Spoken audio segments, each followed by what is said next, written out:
El pequeño instructivo de cómo ser huevón sin fracasar en la vida.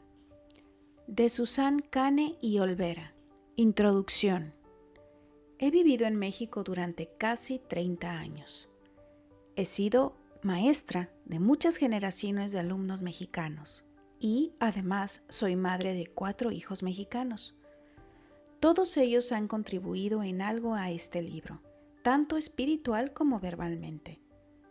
Cuando la señorita en el salón de belleza me rogó que lo escribiera porque le interesaba, me di cuenta que aquel pudo ser el momento preciso para llevar a cabo este proyecto. Sospecho que hay mucha gente que está esperando este libro, aunque aún no lo sabe. El diccionario Porrúa define huevón como flojo para el trabajo. Dicho diccionario indica que esta definición es válida en México, Guatemala y Cuba. Pero, ¿acaso importa realmente qué otra palabra es utilizada en otros países? Claro que no. El concepto y por supuesto su práctica es de uso universal. Ser huevón no es difícil. Es una de las pocas cosas en la vida que son fáciles de lograr. En lo personal, yo lo he sido durante todos los días de mi vida. Además, alrededor mío, tengo compañeros que su gran esfuerzo es no ejercer esfuerzo alguno. No tengo duda alguna que la tendencia de trabajar demasiado es una aberración, es una enfermedad. He llegado a la conclusión de que ser huevón es una condición natural del ser humano, que ser humano es ser huevón. Verdad de la vida número 1. Ser huevón es una condición natural del ser humano. Ser huevón no representa ningún problema. Todos nacimos con dicha condición como un talento natural. El problema que tenemos que enfrentar es cómo sobrevivir con éxito, siendo un huevón. Obviamente, ser huevón con éxito no se refiere a no ser algo mientras que en el refrigerador haya solamente medio litro de leche y un jitomate para dar de comer a 4 hijos. ¿Huevón? Sí. Éxito, jamás. Si uno nace en una familia muy rica, los posibles problemas huevistas se reducen obviamente. Si uno acaba de recibir $10 millones de sus papás, el reto de sobrevivir siendo huevón se facilita mucho más. Tener $10 millones en el banco no le da a uno solamente el derecho de ser un huevón, sino el derecho también de no tener que leer este librito. Es irónico que aquel que tiene el dinero para este libro no tendrá que comprarlo. Pero este no es tu caso, ¿verdad? Desafortunadamente, la gran mayoría de nosotros no nacimos en una familia muy rica, ni tenemos $10 millones en el banco. Pero, sin embargo, tenemos que enfrentar el serio problema de no fracasar siendo huevones. Hay mucha gente que es muy trabajadora y fracasa de todos modos. Si ellos fracasan, oye, ¿qué nos espera a nosotros, los pobres huevones de todo el mundo? Creo que ya ha llegado el momento de resolver esta grave situación. Tenemos que encontrar la manera de echarla, sin tener que pagar las consecuencias desagradables en el futuro. Hay que encontrar la manera de utilizar la hueva como un recurso humano, un ingrediente positivo, un dispositivo para superar, progresar y avanzar. Ese es el verdadero reto. Capítulo 1. 24 horas y ni un minuto más.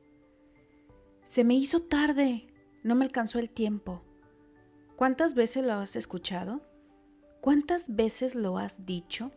¿Cuántas veces te has enojado y quejado que nunca tienes suficiente tiempo para poder hacer todo lo que hay que hacer? Tengo malas noticias para ti. Vas a tener que aprender a caminar y mascar chicle simultáneamente para ahorrar tu tiempo. Porque en este planeta en el cual vivimos, solo hay 24 horas en el día y nunca vas a tener ni un minuto más. Si no tienes tiempo para realizar tus actividades ahora y además no cambias tu manera de hacerlas, nunca te va a alcanzar el tiempo porque no lo estás utilizando de manera eficiente. Cuidado con eso. El tiempo es vida. Junto con cada minuto perdido, se va un pedazo de tu vida también. No vayas a llorar por cuánto mis sugerencias te van a hacer trabajar. Relájate. Los trabajos no van a aumentar, van a seguir siendo igual que antes. El chiste es hacer el trabajo de tal manera que te cueste menos esfuerzo. Recuerda el tema de este libro. Si se tratara de cómo trabajar demasiado, me hubiera dado bastante flojera escribirlo. Hay que ponernos a pensar en los súper exitosos del mundo. ¿Sus días contienen más horas que los tuyos?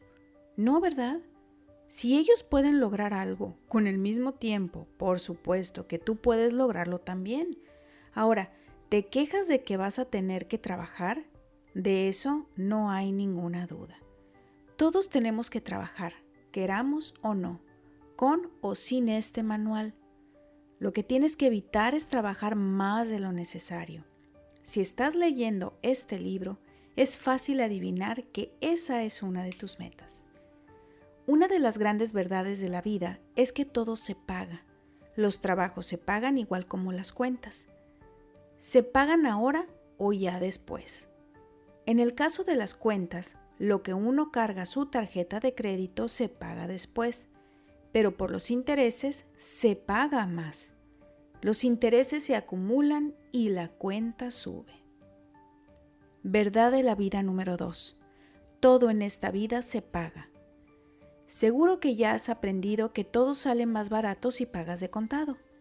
Es doloroso para el codo, sí, pero el dolor es menor que cuando lo tratas de posponer.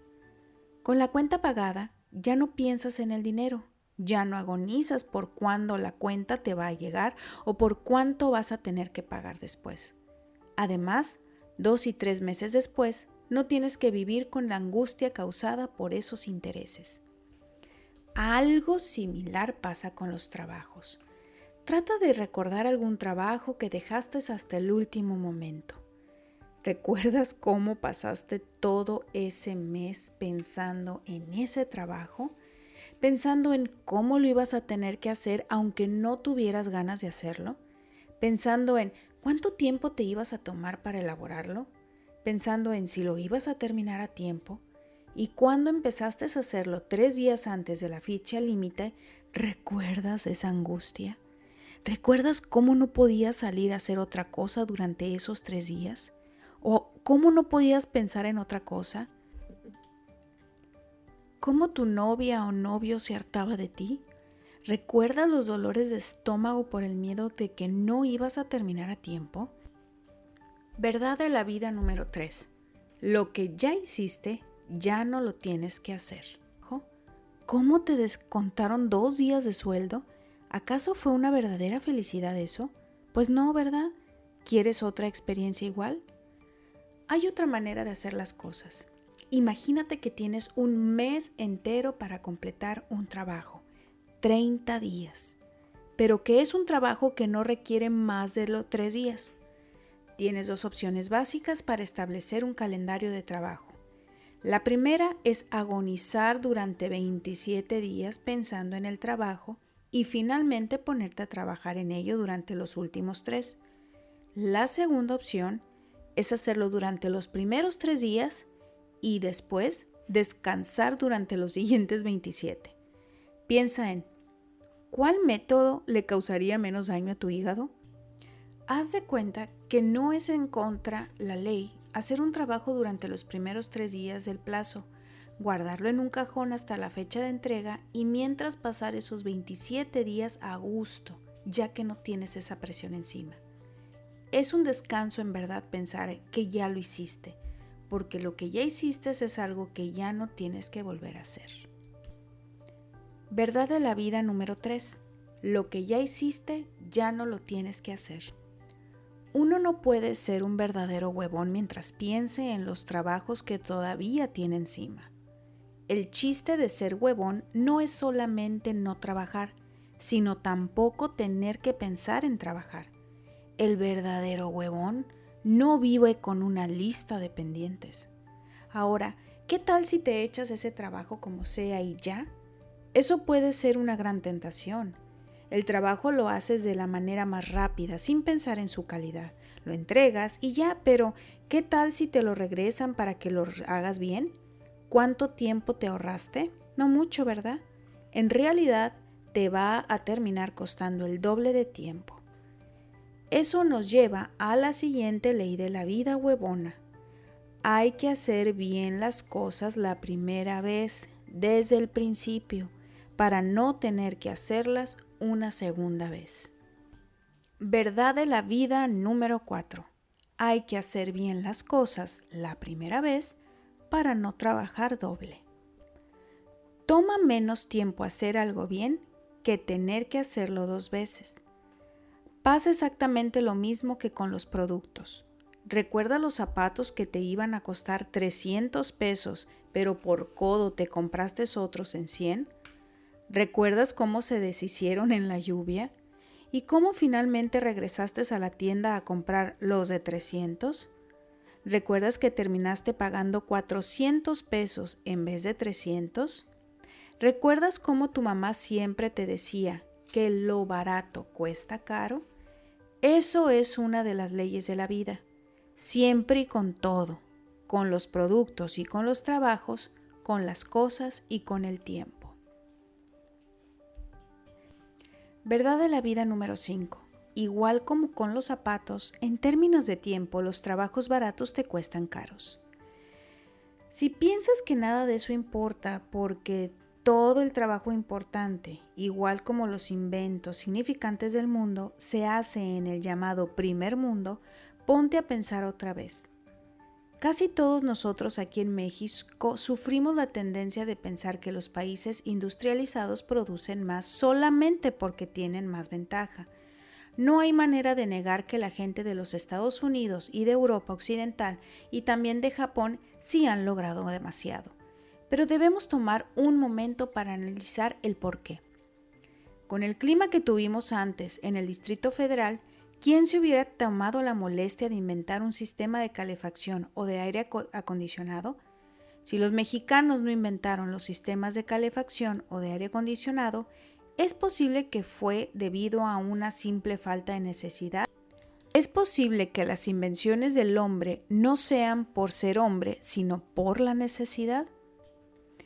Ahora, dices que la aspiradora, que el horno de microondas, que la batidora, que la lavadora de ropa. En México mucha gente tiene la ventaja de tener una persona que los ayude. La persona que ayuda cuenta tanto como una parte de la vida cotidiana que hasta existe un dicho que dice que la muchacha no trae la felicidad a la casa, pero cuando ella se va se la lleva consigo. En los Estados Unidos la vida es muy diferente.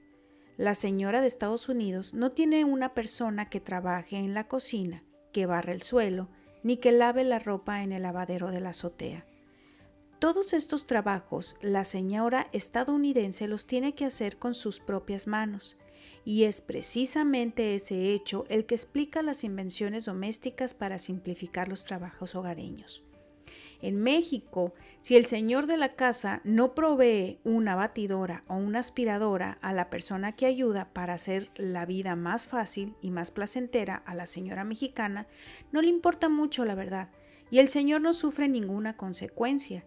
Pero si la señora de la casa es quien tiene que moler la salsa en el molcajete por falta de una licuadora o barrer por falta de una aspiradora, a ella sí le importaría y mandaría a dormir a su esposo con el perro. Entonces, le empezaría a importar al señor también. Ahora, debe ser obvio por qué los aparatos domésticos llegaron a los Estados Unidos mucho antes que a México. Sin embargo, en México ya han llegado a ser comunes también. Se popularizaron paralela y proporcionalmente con la desaparición de las personas que ayudan. Verdad de la vida número 6. La necesidad no pasa de ser la tía de las invenciones. La hueva es su verdadera madre. Capítulo número 2. La rueda ya la inventaron. Mis alumnos siempre se sorprenden cuando les dejo usar el mismo trabajo de investigación que les dejó otro maestro en otra clase. Les explico que si el tema del trabajo es propio para ambas clases, prefiero que utilicen su tiempo bien para producir un buen trabajo y bien completo, que partir su tiempo y los resultados en dos medios esfuerzos. Se les dificulta comprender que sí vale la pena no sufrir el doble y siempre muestran una expresión de sorpresa. Sospecho que el sentido de shock es debido a un cierto sentido de culpabilidad. Las memorias de mi propia niñez me lo hacen pensar, y seguramente no soy la única que creció creyendo que de no hacer un trabajo de la manera más larga y dolorosa iba a traer un serio castigo. Claro, siempre hay gente que busca la ruta más corta y fácil para hacer sus cosas, pero esa manera abreviada siempre trae con ella un sentido de osadía y a veces hasta de miedo. Uno siempre siente que el camino fácil es ser tranza y que si es descubierto será bien castigado. Es posible que este nerviosismo sea el simple resultado de la disciplina que nos impusieron nuestros padres cuando todavía éramos unos niños, o puede tener algo que ver con la religión. Sin embargo, yo no creo que sea necesario descubrir las raíces del problema para poder resolverlo. Para los que todavía no se han dado cuenta, no hay premios en esta vida por trabajar mucho o el doble. El que trabaja 10 horas en un día no necesariamente gana lo doble que el compañero que trabaja solo 5. Por cierto, no es raro que aquel con un horario de 5 horas gane más que aquel con un horario de 10. En realidad, no hay relación infalible entre el horario y las ganancias. Verdad de la vida número 7. No hay premios por trabajar demasiado. No son los procesos los que ganan los premios, sino los resultados. En tu oficina no te van a felicitar porque te quedaste trabajando hasta las 2 de la mañana, especialmente si fue por un trabajo que no requería tanto tiempo. Es más probable que te vean como un verdadero idiota. Acuérdate que lo que cuenta son los resultados. Si puedes llegar a los mismos resultados en la mitad del tiempo, oye, qué bueno. No todos sufren de la impresión que para ganar en la vida hay que trabajar bien duro, pero son precisamente los que se creen muy huevones los que pierden una verdadera oportunidad para sacar el máximo provecho de la flojera. Todo lo bueno en esta vida requiere un cierto sacrificio al principio. La flojera no es una excepción y, como para todo lo bueno, hay que organizarse para ella también. La mera palabra organización da nervios a muchos. Suena a algo que requiere mucho trabajo y por eso los huevones no intentan hacerlo. Lo que uno tiene que aprender es que en realidad la organización es un término administrativo que se usa para referirse a la prohibición de reinventar la rueda varias veces. Su propósito es restablecer los sistemas que faciliten todos los futuros trabajos del mismo tipo para que en un futuro uno pueda trabajar menos. Lo que quiere decir reinventar la rueda depende en parte del área en que trabajas. Todos los trabajos tienen sus trucos para ahorrarse tiempo y esfuerzo. Por ejemplo, yo he trabajado en escuelas durante muchos años. Mis colegas a veces me ven con cara fea porque piensan que ellos trabajan mucho más que yo. Y sí es cierto. Yo logro lo mismo que muchos de ellos, pero tengo que confesar que ellos sí trabajan más que yo. ¿Y por qué? Cada vez que invento una nueva tarea, un diferente tipo de examen, un nuevo tipo de trabajo para mis alumnos, archivo un plan detallado de exactamente lo que hice y cómo lo hice la primera vez, con los materiales que después se pueden fotocopiar. En ocasiones subsecuentes sigo mi plan original, fotocopio los materiales que necesito y listo. Eso no quiere decir que hago todo exactamente de la misma forma año tras año. Sí cambio ciertas cosas e introduzco nuevos elementos y conceptos también, siempre dejando un récord de estos cambios. Pueden pasar 3 años sin repetir un cierto examen o trabajo, pero cuando lo quiero usar de nuevo en su forma original o cambiado, siempre lo tengo a la mano. Nunca sufro por no poder recordar qué fue o cómo fue, y no me mato en un intento de reinventarlo. He notado que varios de mis compañeros no hacen esto. Parece que los que no lo hacen son los menos aficionados al trabajo, los que se creen muy huevones. Dicen que dejar todo organizado requiere demasiado tiempo, trabajo y esfuerzo. Irónicamente, terminan trabajando mucho más. Cada vez que se embarcan en un proyecto, tienen que empezar desde el primer paso. Si ha pasado tiempo desde la última ocasión, les cuesta aún más trabajo por tratar de recordar cómo lo hicieron la última vez. Si no lo pueden recordar, y es frecuente que no lo hacen, tienen que inventar todo un nuevo método. El nuevo método puede ser bueno o puede ser inferior al proyecto olvidado. No hay manera de predecir. Es fácil pensar que trabajar más produce mejores resultados, pero como hemos aprendido de la verdad de la vida número 7, eso no es necesariamente cierto. Los mejores resultados pueden desaparecer con el olvido. Los trabajos son diferentes. Ser maestro o ingeniero o contador o actor de cine son trabajos muy distintos, pero el principio es básicamente el mismo para todos.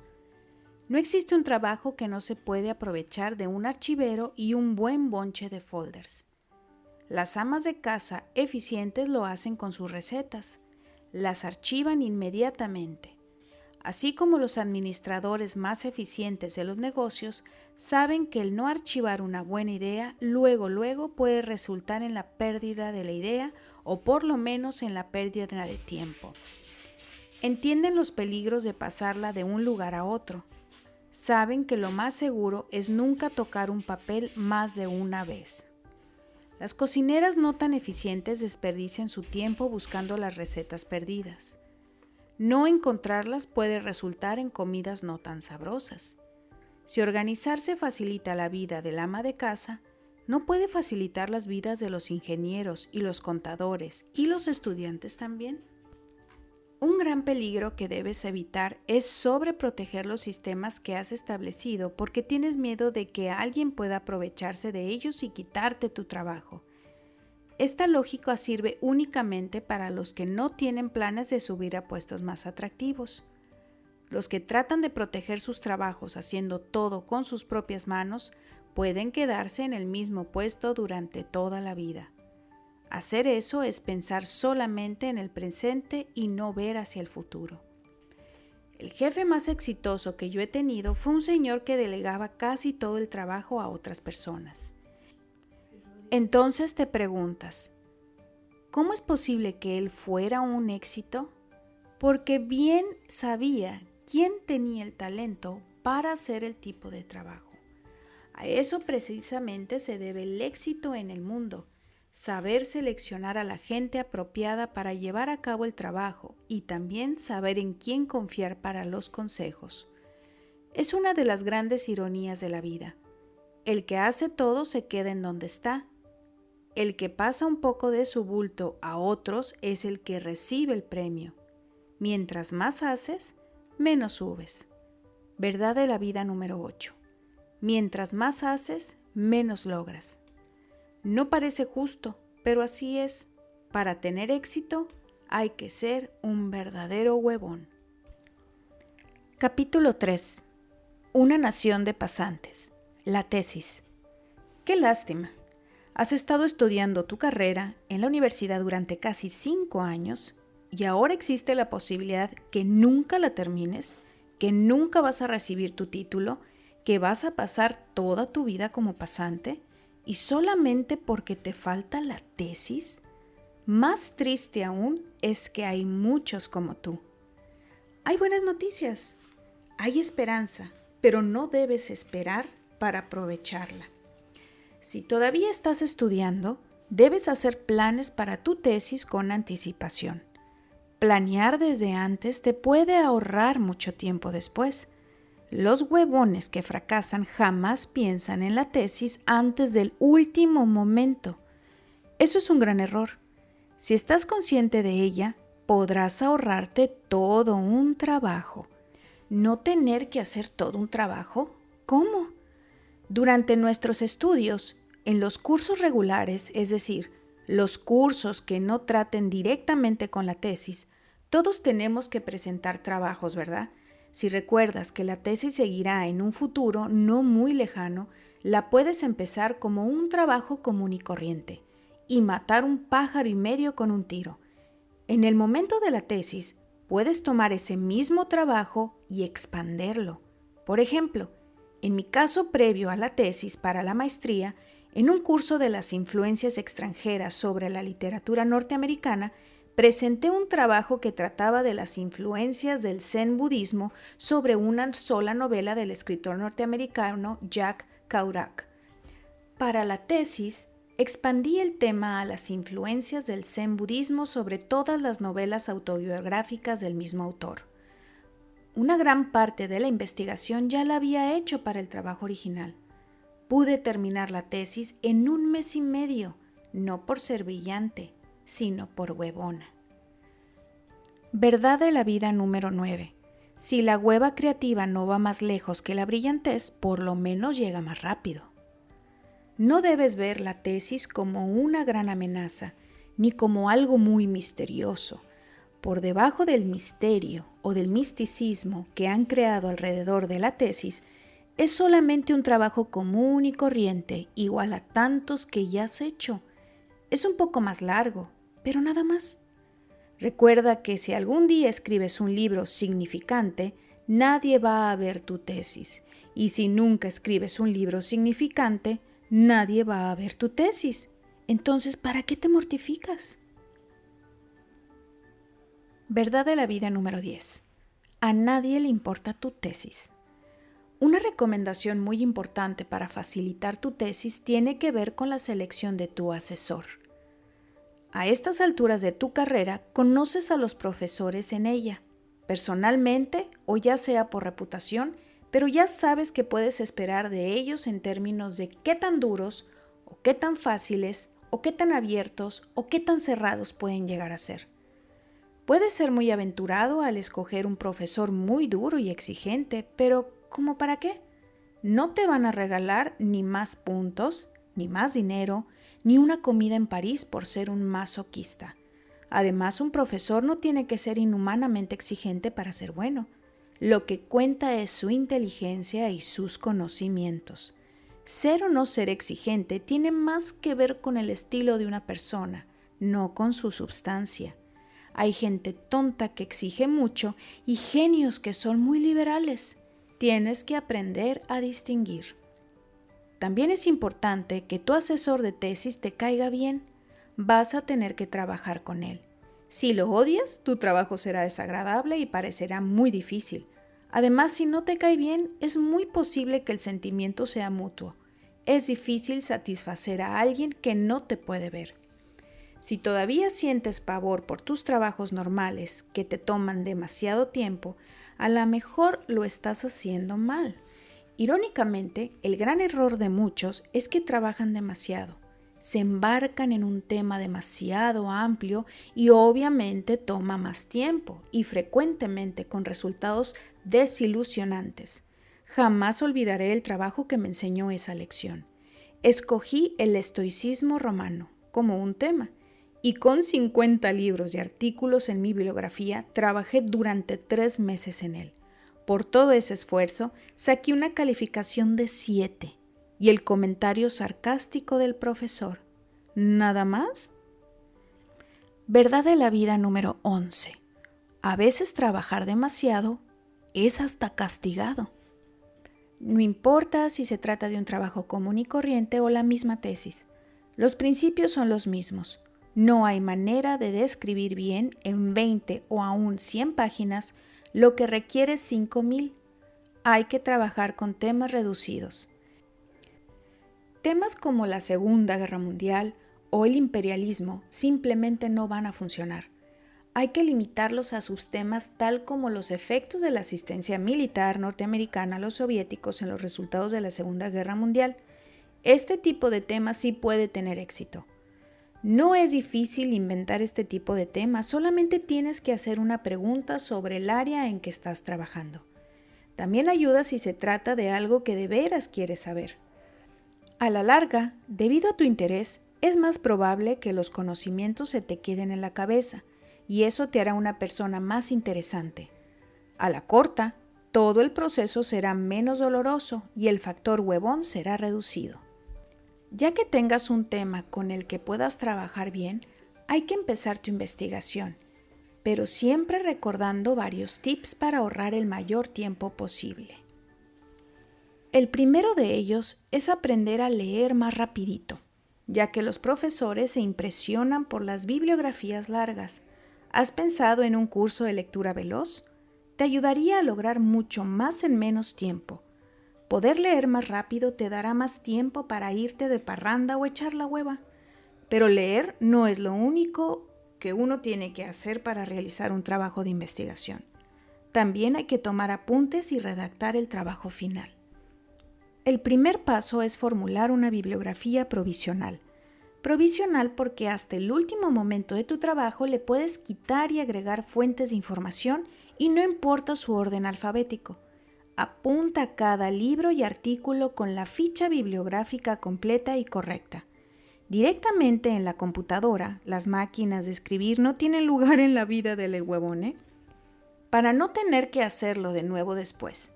Marca cada entrada con una letra. En tus notas es más fácil y rápido identificar las fuentes de información con letras que con nombres de los autores. Para apuntar tu información, no tomes notas en un bloc. Usa tarjetas o papel bond cortado en 4 piezas como post-its. En cada tarjeta, apunta solamente un detalle, no más. Después, verás cómo se te ayuda a organizar el trabajo casi automáticamente. No importa si tienes 100 tarjetas de cada fuente de información, es mucho más fácil que tener muchas ideas en una hoja que no se pueden manejar fácilmente. En cada tarjeta, apunta la letra que asignaste a la fuente de información en tu bibliografía, la página en que se encuentra y la información. Apunta las ideas con tus propias palabras. Si usas citas directas, no te olvides de las comillas para no tener que buscar el libro de nuevo para averiguar si es cita directa o no lo es. Esto también evita tener que explicar al profesor por qué copiaste. Tus tarjetas deben parecer así. Ejemplo. No importa con cuántas tarjetas termines. Es mejor tener demasiadas que no suficientes. El siguiente paso es la organización del trabajo. ¿Sufres de una tendencia a salirte del tema sin querer? Es fácil no caer en esta trampa. ¿Recuerdas la pregunta que estableciste como la base de tu trabajo? Ahora toma tus tarjetas una por una y pregúntate si la información ayuda a contestar la pregunta. Si la respuesta es sí, quédate con esa tarjeta. Es información relevante del tema. Si la respuesta es no, apártala.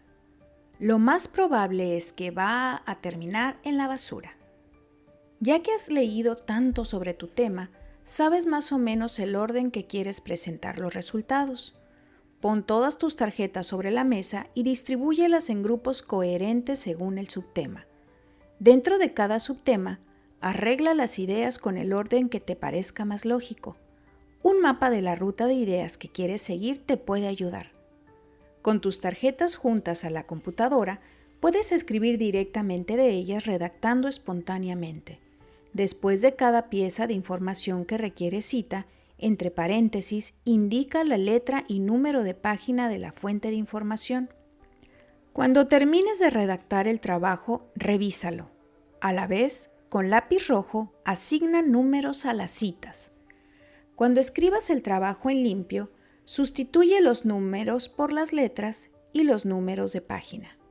Después, regresa al principio del texto en sucio y formula la lista de citas usando las letras para hacer referencia a la información de la bibliografía provisional. Finalmente, organiza tu bibliografía en orden alfabético y omite las letras de referencia. No importa si se trata de un trabajo común y corriente o de una preciosa tesis, el proceso es el mismo y sirve también para otros proyectos de investigación. Este sistema requiere menos tiempo y produce resultados mejores. Recuerda que los premios en esta vida se dan por resultados, no por esfuerzos inútiles. Y qué bueno, será difícil ser huevón y a la vez dedicarse a esfuerzos inútiles. Capítulo 4. El gran sueño, mi propio negocio. Es impresionante observar cuánta gente quiere establecer su propio negocio. 1000 veces he escuchado: si algún día te ganas la lotería, ¿qué harías? Poner mi propio negocio. ¿Qué tipo de negocio? Pues no sé, pero que sea mío. Muchos creen que tener su propio negocio equivale a ganar una llave mágica a las vacaciones eternas, aunque no saben ni siquiera qué tipo de negocio pondrían, y aunque no tienen ni una onza de conocimiento de la economía, piensan que el secreto de la vida es encontrar algo de capital, poner el negocio que sea y ya. En la colonia en donde vivo, existen varios restaurantes pequeños, estilo changarritos. Es una colonia comercial. En los fines de semana no opera ninguno. Abren únicamente de lunes a viernes y sirven a la gente que trabaja en las oficinas de alrededor. Alguna de estos restaurantes se llena durante la hora de comer, pero no todos, y ninguno se considera como un restaurante para cenar.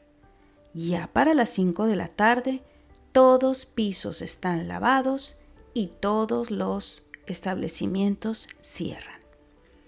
Uno de estos restaurantes en particular me ha fascinado desde su apertura.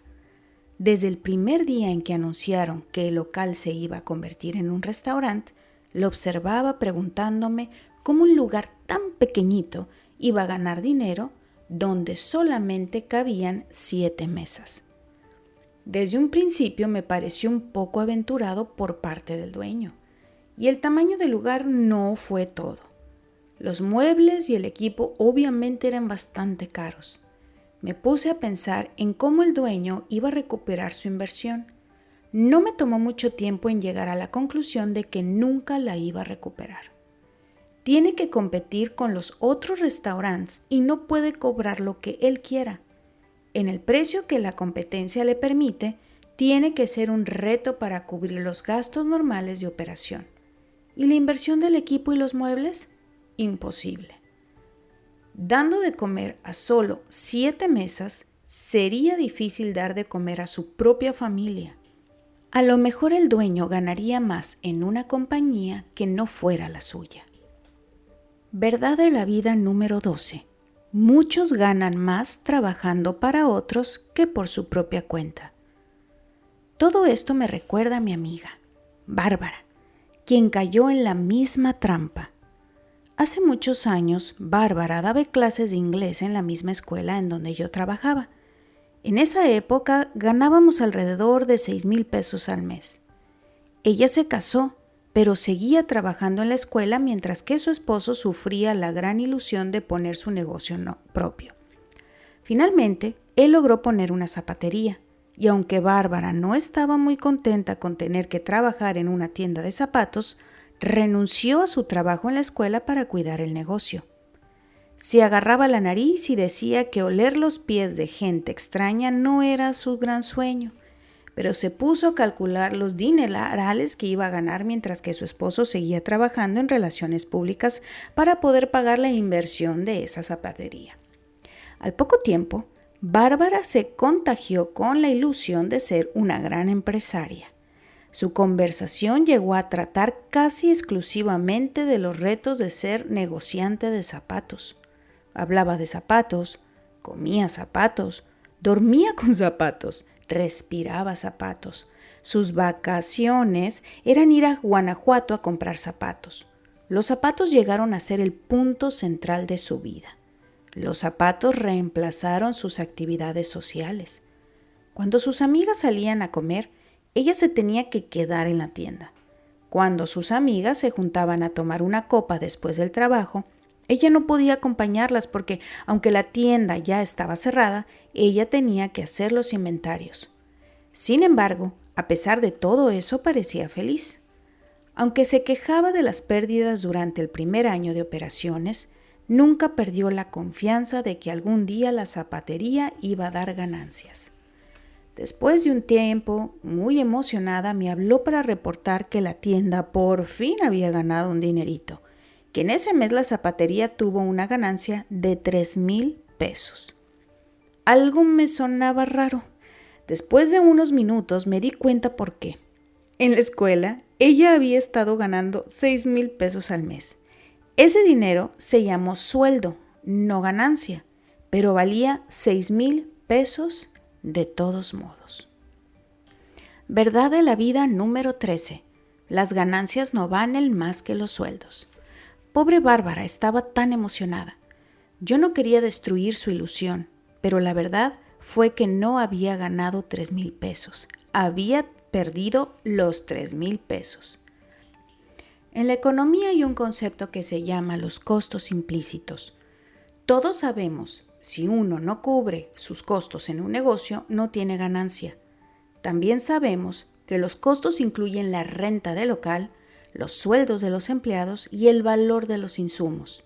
De lo que muchos no se dan cuenta es que después de restar estos costos directos de los ingresos, no necesariamente existe una ganancia. Hay que calcular el valor del trabajo del dueño también. Verdad de la vida número 14. Tu trabajo tiene valor, aún en tu propia compañía. Si estaba ganando 10,000 pesos al mes trabajando en otra compañía y la ganancia de su propio negocio era de 7,000, no estaba ganando 10,000, realmente estaba perdiendo 3,000. El valor del trabajo del dueño no es la única cosa que hay que considerar como costo implícito. Vamos a imaginar que, para establecer este negocio, el dueño decidió ubicarlo en una casa que le pertenece y que si no fuera por el nuevo negocio, la hubiera rentado en 3,000 pesos al mes. Igual que el sueldo que está sacrificando por ya no trabajar en la otra compañía, estos 3,000 pesos hay que contarlos como un costo. Son 3,000 pesos que debido al negocio tampoco tiene en la bolsa. ¿Y aún hay más? Sí. Para montar el negocio tuvo que sacar 100,000 pesos del banco. También hay que contar los intereses perdidos como otro costo implícito del nuevo negocio. Ahora, vamos a hacer cuentas. Vamos a suponer que la ganancia mensual de este negocio, después de los costos de materiales, sueldos y etcétera, está en el orden de 8,000 pesos al mes. Si descontamos los 10,000 pesos que el dueño hubiera estado ganando en la otra compañía, más los 3,000 pesos de la renta de su casa que ella no gana, más 1,000 pesos de intereses sacrificados, podemos ver que nuestro empresario no tiene ganancia, está perdiendo 6,000 pesos al mes. Verdad de la vida número 15. No hay manera de convertir el dinero ya perdido en ganancia. Si nuestro empresario hubiera calculado que tenía que ganar 6,000 pesos al mes después de los gastos directos para salir a mano, posiblemente se hubiera quedado en su trabajo anterior. Las ganancias no deben de ser el único factor en tu decisión de establecer tu propio negocio. Hay que pensar en el tiempo y la atención que requiere también.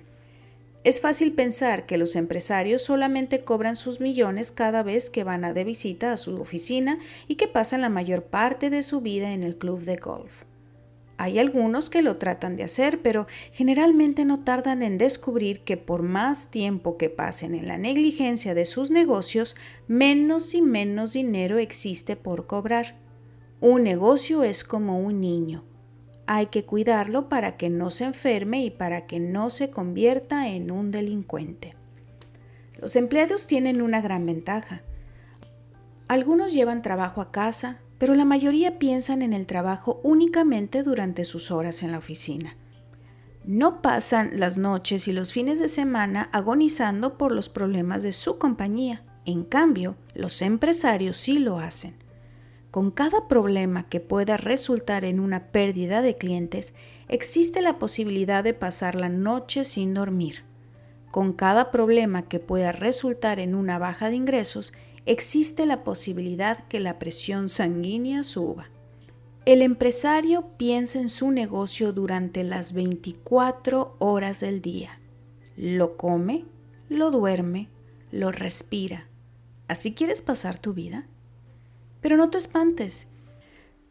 Si tu verdadero sueño es tener tu propio negocio y no te importa ganar menos de lo que pensabas y aún anticipas con emoción los problemas que te puede causar, hazlo.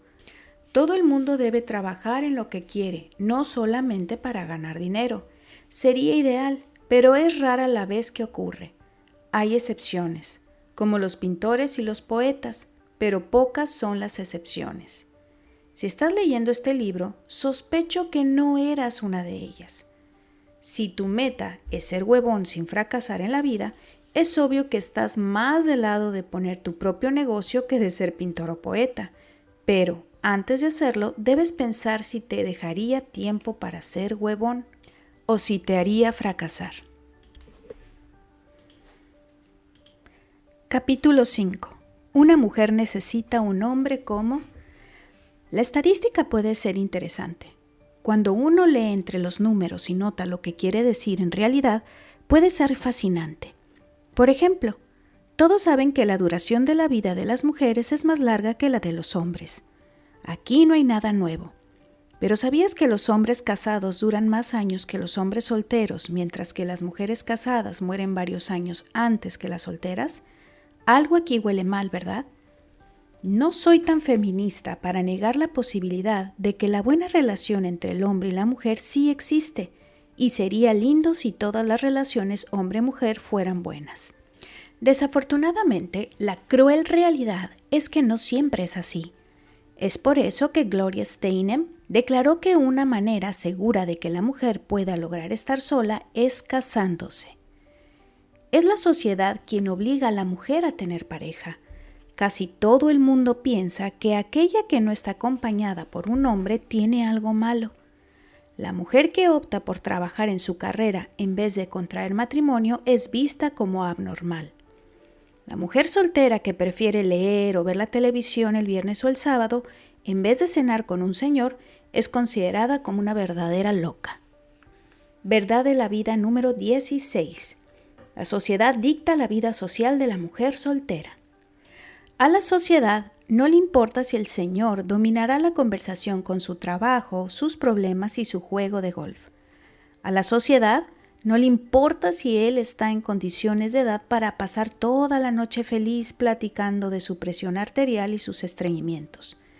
A la sociedad no le importa si ella tiene que pintar una sonrisa y pasar toda la noche suprimiendo cualquier evidencia de su propia inteligencia. Y generalmente así es, ¿eh? Si ella acepta la invitación, es probable que quiera que la relación progrese. Pero si ella muestra un nivel de inteligencia que iguale o peor aún que supere a la de su señor, es probable también que él nunca la llamará de nuevo. Uno puede ver que cuando más cambian las cosas, más se quedan igual. En el siglo XIX, Samuel Johnson dijo: un hombre es, por general, más feliz cuando tiene una buena cena en la mesa que si su esposa sabe hablar griego. A través de los siglos, no mucho ha cambiado este aspecto. No importa si la mujer personalmente acaba de encontrar evidencia de vida en Marte, si ese mismo día el señor tira un par en el campo de golf, esa será la base de la conversación. Alguna vez alguien decidió que una mujer siempre estará mejor si está en una relación con un hombre. Si es feo, chaparro, menso y apestoso, nada de eso tiene importancia. Según la sociedad, tener cualquier hombre es mejor que estar sola. Una gran lástima es que la gran mayoría de las mujeres creen eso, a pesar de que una vez notó la famosa antropóloga Margaret Mead que los hombres siempre han temido que las mujeres pueden vivir perfectamente bien sin ellos. Otro antropólogo, Ashley Montagu, dice que en términos evolucionarios la mujer es más avanzada que el hombre.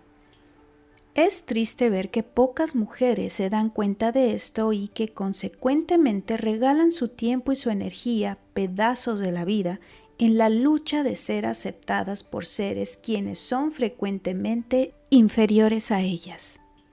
No soy tan feminista, pero algo aquí está mal. Y siento una enorme tentación de decir algo más sobre el asunto. Sin embargo, no quiero perder de vista el tema de este libro, cómo ser huevón o en este caso, huevona. Tampoco quiero tomar la responsabilidad de una alza en la tasa del divorcio. Por eso, pido que las señoras casadas no sigan leyendo este capítulo, mientras que me dirijo a las solteras y a las divorciadas, a las que no están en una relación firme, pero que quieren estarlo, y no les importa a qué precio, a las que dedican su vida a encontrar un hombre a pesar de cuántos romances fracasados, a las que todavía no han llegado a la conclusión que es mejor estar sola que mal acompañada. Verdad de la vida número 17. Es cierto que es mejor estar sola que mal acompañada. Una razón por la cual no llega a esta conclusión es que frecuentemente basa su sentido de validez en si un hombre la acepta o no. Ella puede ser doctora en psicología o leyes, pero eso no importa. La tendencia sigue. En los ojos de ella misma, una mujer con diploma de secundaria y un hombre, aunque sea borracho y mujeriego, tiene más validez que una mujer sola. Suena absurdo, pero es así. Estoy de acuerdo que es bonito tener un hombre en la vida, pero solamente cuando el hombre valga la pena, una relación con él también valga la pena. Mi reacción a una relación sin valor, francamente, es ¡qué flojera! Hay maneras de averiguar si tú estás contenta en tu relación. Mujer, pregúntate. Cuando andas sola, ¿te portas como una persona inteligente y lógica? ¿Pasas tu tiempo libre con quien quieres? ¿Participas en las actividades que a ti te gustan? Si no quieres hacer nada, ¿te obligas a hacer cosas porque te da pena portarte como una huevona? ¿Pierdes el tiempo con la ropa y con el pelo y con el maquillaje para ir a comer tacos? ¿Cambias tus respuestas a estas preguntas cuando estás en una relación romántica? Verdad de la vida número 18. Las mujeres cambian su comportamiento cuando están en una relación con un hombre. Además, cuando tienes un hombre en tu vida, aunque no estés muy encantada con él, ¿pierdes tiempo esperando sus llamadas? ¿Crees que él se queda por el teléfono esperando el momento propio para hablarte? ¿Pierdes tiempo en las tiendas buscando ropa para impresionarlo? ¿Comprarías la misma ropa si no fueras por él? ¿Cuánto dinero te gastas? ¿Cuánto tiempo te cuesta para ganarlo? ¿Crees que él hace lo mismo? ¿No recuerdas los sábados en que tú te pusiste el vestido y los zapatos nuevos que te costaron media quincena de tu sueldo y te sorprendiste cuando él llegó con tenis y chamarra? Verdad de la vida número 19. En una relación, los hombres hacen menos esfuerzo que las mujeres. Casi todas las mujeres pasan un tiempo considerable en el salón de belleza, pero debido a la presencia en tu vida de un amable o no tan amable señor, pasas tiempo extra en el salón solamente porque sientes una presión de estar más presentable de lo normal. ¿Piensas que es mutuo? A lo mejor, mientras que tú aguantas esa inconveniencia, él pasa la tarde comiendo y bebiendo con sus cuates y llegará a tu casa a recogerte sin ni siquiera peinarse. ¿Cuánto tiempo pasas frente del espejo maquillándote para tu gran date, mientras que el señor ni se le ocurre pasar a su casa a rasurarse antes de ir por ti? ¿Cuánto tiempo pasas oyendo las historias de su trabajo, de su juego en el tenis, de sus hijos, de sus problemas, mientras que nunca te da la oportunidad de hablar de tu propia vida, de tus propios hijos, de tus propios problemas o de tus propios logros? ¿Cuánto tiempo pasas con él simplemente porque él no tiene otra cosa que hacer? ¿Es tiempo que necesitas para otras cosas? ¿Tienes que esperar el momento de hacerlas cuando no sean una inconveniencia para él? ¿Cuánto tiempo pasas con él en las reuniones de sus amigos, gente con la cual tú no tienes nada en común, mientras que él siempre encuentra razones para no asistir a las reuniones de tus amigos? ¿Cuánto tiempo pasas con una sonrisa pintada en la boca en las bodas de los hijos de sus amigos, oyendo superficialidades de la gente que nunca en tu vida volverás a ver? ¿Hay ocasiones en que no sales con tus amigas porque tienes que estar con él, aunque prefieres estar con ellas? ¿Cuántas cosas tuyas haces a las 2 de la mañana para evitar conflictos con el horario de él? ¿Cuántas cosas tuyas no haces para evitar conflictos en el horario de él? No incluyo las respuestas a estas preguntas por la sencilla razón que tú ya las sabes. Si calculas que reprobaste la prueba, también eres capaz de calcular que mereces más de tus relaciones y que el grupo YouTube tiene razón cuando canta: una mujer necesita un hombre como un pez necesita una bicicleta. ¿Ya estás lista para decidir qué dedicar tu tiempo, tu esfuerzo y tu energía a una relación con un hombre solamente por la presión social? ¿No es manera de ser una buena huevona? Capítulo 6. Un hombre necesita una mujer. Y punto. No parece justo que, en el capítulo 5, me dirija exclusivamente a las mujeres. Por eso tengo unas palabras para los hombres que son las siguientes. ¿Recuerdas la estadística que indica que los hombres casados viven más años que los solteros? ¿No es posible que eso sea una manifestación de cómo el hombre necesita una mujer? Si quieres ser huevón, a la vez que te aseguras una vida larga, ¿no te parece que toma menos tiempo y esfuerzo olvidar un poco tu egoísmo y aprender la consideración, la comprensión, la sensibilidad y la paciencia para poder vivir bien con una sola mujer que tener que repartir todos los pasos románticos de una mujer en mujer? Porque, debido a tus malas costumbres, todas te abandonan, dejándote morir antes de tu tiempo. Capítulo 7. Mi héroe, Henry David Thoreau. Hubo un tiempo en mi vida en que oír las conversaciones entre los que tienen casa propia me llenaba de tristeza y envidia. ¿Cómo fue posible? Me preguntaba, ¿por qué nunca me tocó comprar mi casa propia? ¿Cómo fue posible que hubo gente que tenía más de una casa en la ciudad, otra en el campo y a veces una casa o departamento que se rentaba? Sin embargo, ahora, en vez de envidia, estas pláticas me han llegado a fascinar. Me divierte pensar en lo masoquista que la gente puede llegar a ser. La batalla de los trámites durante la compra de una casa y el miedo a los impuestos prediales, de agua y quién sabe qué más, es algo parecido a la Segunda Guerra Mundial. Poder soportar todo esto automáticamente descalifica a uno como verdadero huevón. En lo personal, me hace rezar por la buena salud del dueño de mi edificio. Cuando uno vive en casa o departamento rentado, generalmente tiene que reparar cosas y pintar, igual como uno tiene que hacer en su propia casa. Pero hay una gran diferencia. Si las reparaciones son mayores debido a un temblor, por ejemplo, el inquilino se puede cambiar de casa. El dueño de su propia casa no tiene esta opción. Puede cambiar de casa, pero no antes de hacer las reparaciones, cuesten lo que cuesten. Si no las hace, no puede vender su propiedad en un precio adecuado. A menos que uno sea tan rico que no le importa cuánto recibirá por su casa, solamente después de dejar el inmueble en buenas condiciones la puede abandonar. Imagina este anuncio en el periódico: vivienda para personas con estudios de huevón, no hay enganche, libertad de reparaciones, servicios incluidos, todo por 3,000 pesos al mes. Qué atractivo, ¿verdad? Verdad de la vida número 20. Una casa rentada tiene la conveniencia de ser desechable. Lo mismo pasa si el gobierno de la ciudad decide construir una vía rápida en la calle enfrente de tu casa. El inquilino no se tiene que preocupar por perder una parte de su inversión cuando llegue el momento de vender esa casa. Tampoco tiene que aguantar las nuevas condiciones espantosas. Convenientemente se puede ir. Todo esto no trata tanto del dinero, sino de la libertad, una de las mayores requisitos para los huevones.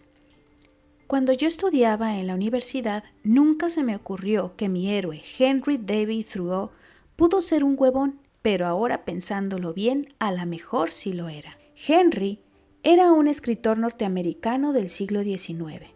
En su ensayo sobre la desobediencia civil, habló en contra de la guerra de los Estados Unidos con México en el año de 1847 y fue una gran influencia sobre Mahatma Gandhi y Martin Luther King Jr.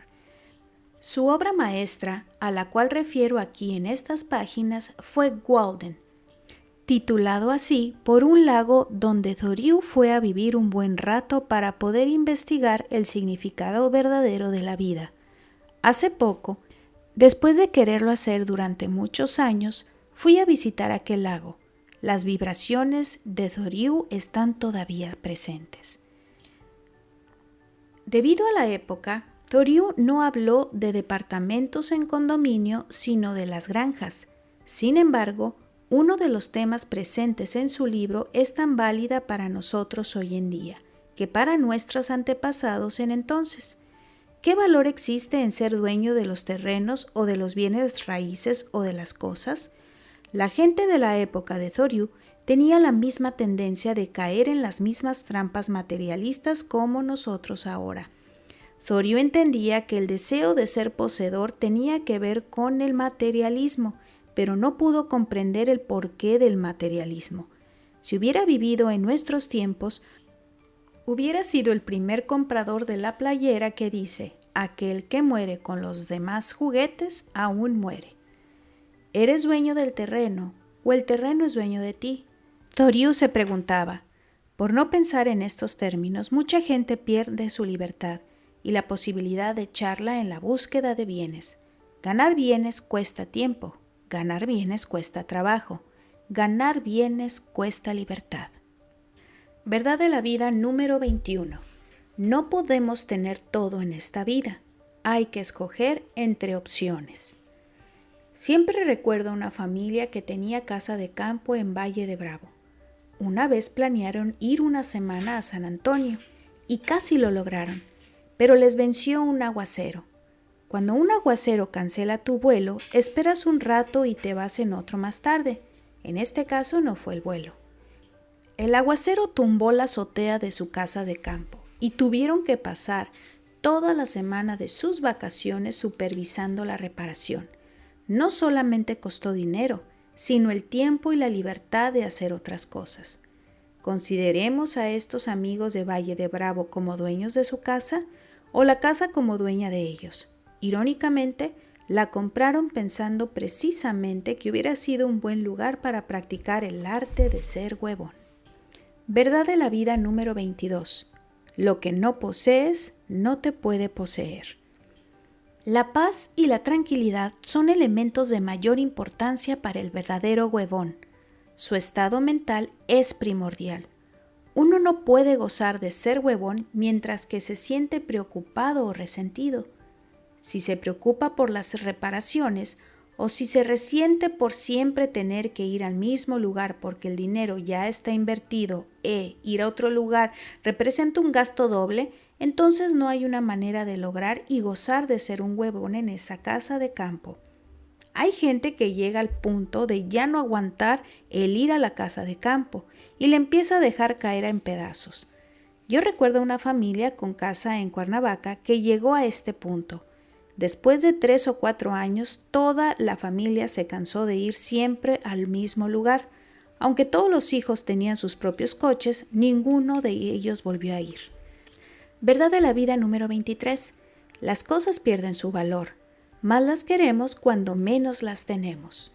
Finalmente, la casa quedó abandonada durante todo un año y, cuando uno de los hermanos fue después de tanto tiempo, descubrió una capa de mugre encima del agua de la alberca y 14 personas invitadas por los sirvientes viviendo en la casa.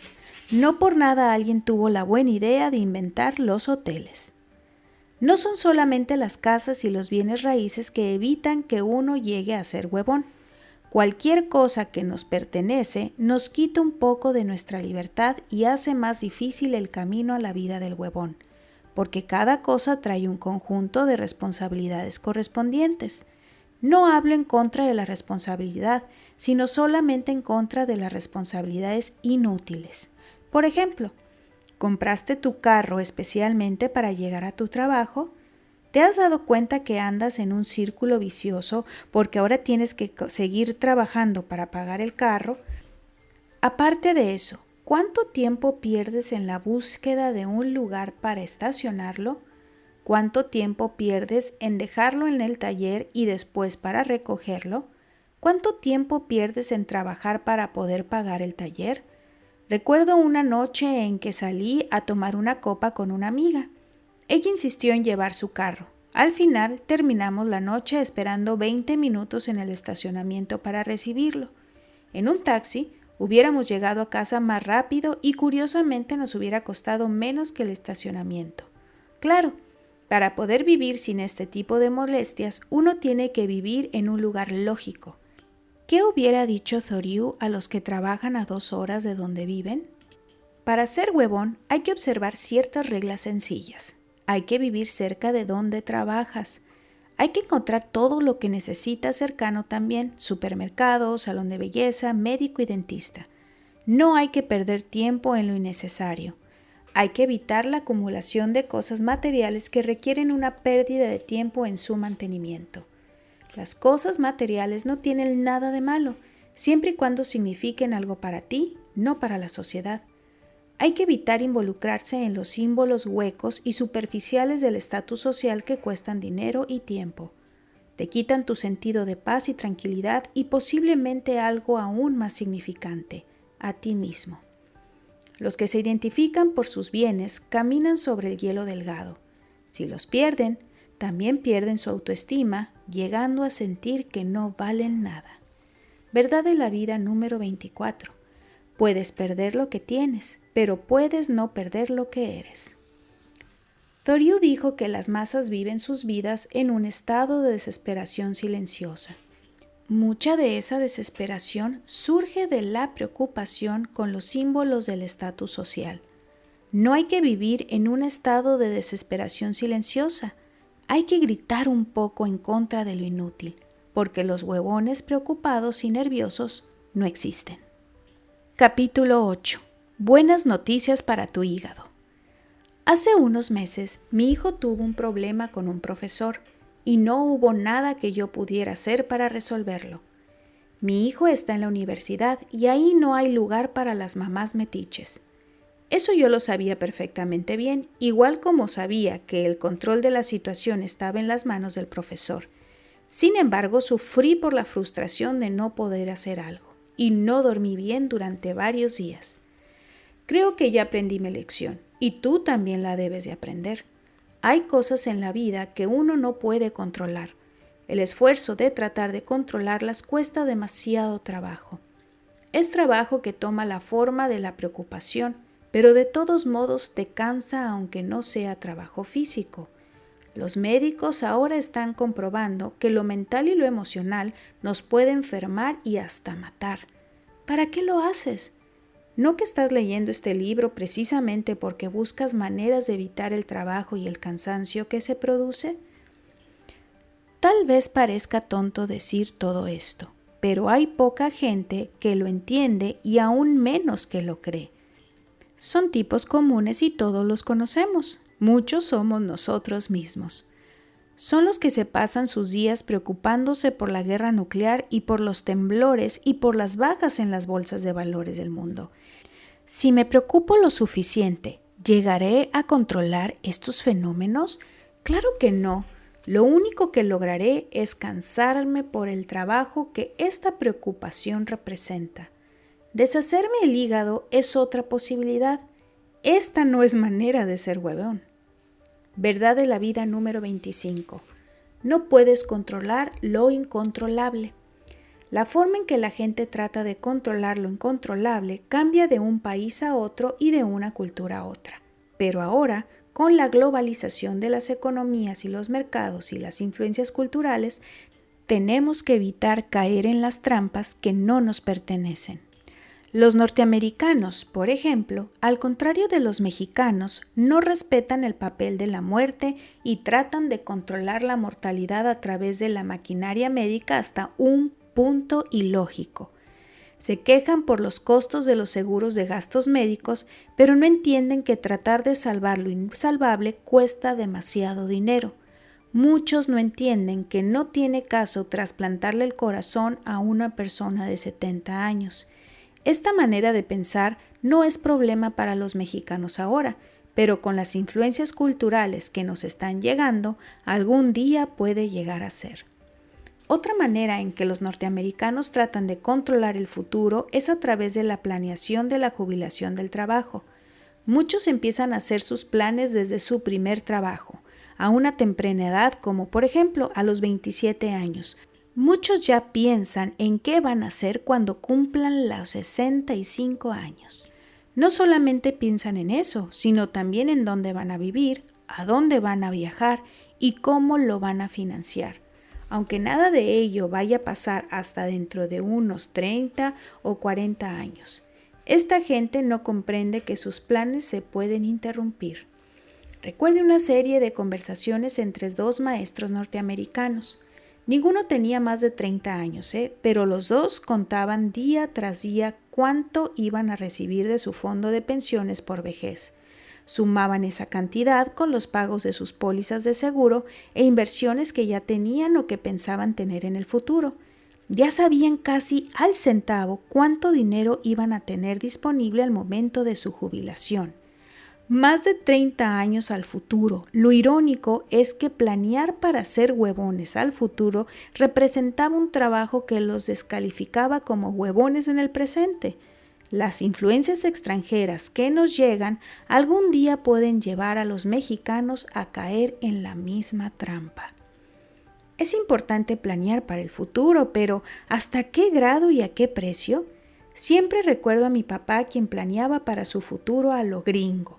Pasó los últimos 5 años de su vida pensando, anticipando, calculando cuánto iba a recibir de su fondo de pensiones. Durante esos 5 años casi no pensaba en otra cosa.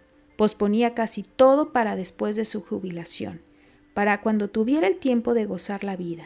Tristemente, después de toda esa preocupación y sacrificio, murió 5 semanas antes de la fecha esperada. Verdad de la vida número 26. Los planes de uno pueden cambiar sin previo aviso. Hay que ser huevón en el presente y no arriesgarse a perder la oportunidad. No hay que planear un futuro que posiblemente no llegue.